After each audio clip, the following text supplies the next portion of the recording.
Mimi Elizabeth ninaapa mbele ya Mungu na kanisa lake Katoliki kuwa nimekubali kuwa kiongozi kama nilivyochaguliwa katika nafasi ya katibu wa Jumuiya Mtakatifu Bikira Maria mtindi wa dhambi asili.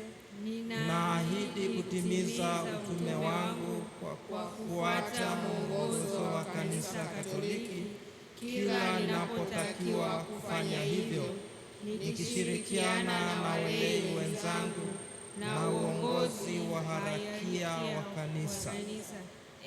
Mwenyezi Mungu nisaidie. Kama mwanzo na sasa na siku zote na milele. Amina.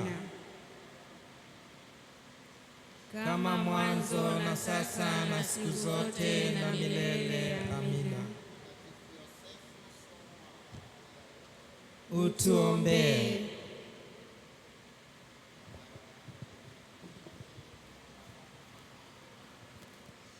Amina.